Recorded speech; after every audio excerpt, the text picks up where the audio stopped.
Pusin ko. Ganto nga kaliit ang ulo mo, kaya napakakitid ng utak mo. Uy!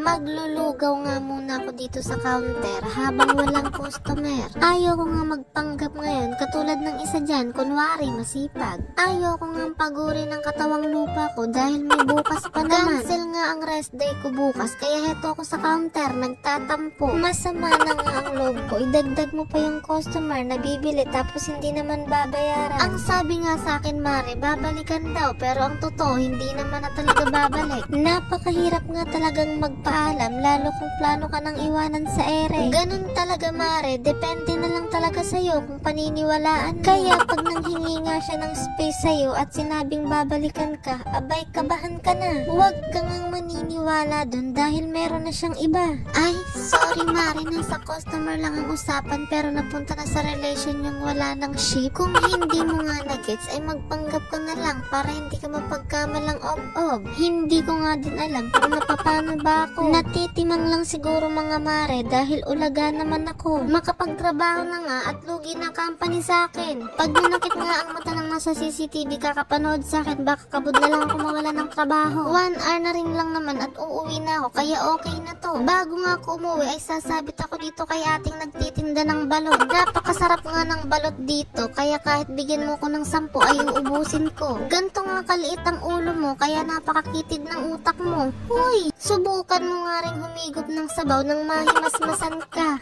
Kumain ka na nga rin ng balot nang may lakas ka para ikismis ang kumari mo. Huwag mo na nga lang tingnan ang sisiw dahil makikita mo lang ang kumari mo. Dahil magkasing haba na nga sila ng tuka ng duck, kakachismis sa'yo. Ngayon alam mo na kung bakit maasim ang kumari mo. Dahil suga pa nga siyang uminom ng suka imbis na sausawan lang. At sa nagsasabi nga na nakakaumay daw ay hindi ako mauumay dito sa pagkain ng balot. Mauumay na lang ako sa'yo pero sa balot ay nebe. Isa nga akong ulaga kaya favorite ko to, baka sakaling tumino ako. Kaya ikaw Mare, kung wala yung prenong bibig mo ay kumain ka ng balot. Baka pag kumain ka neto ay tatahimik yung bunganga mo. Para kwak-kwak na lang ang maririnig namin sa'yo at hindi puro chismis. Masyado na kasi Maring nakakasira ng buhay pag bumubukay ang bunganga mo. Kung hindi mo naman nga kaya kumain ng balot ay bawas-bawasan mo na lang ang paglabas. Baka kabud ka na lang balutin ng sako at tatatakan ka ng fake news ako, wag tularan. Charot lang Mare, nasa balot lang ang usapan pero napunta na naman sa'yo. Naiinip na ako kakatanggal ng balot sa balat na to kaya ipapass forward ko na. Wait lang Mare, parang mali yata ang transition ko. Uulitin ko na lang para wala ka nang masabi. Naiinip na ako kakatanggal ng balot sa balot na to kaya ipapass forward ko na. Take 2 na yan, baka magreklamo ka pa.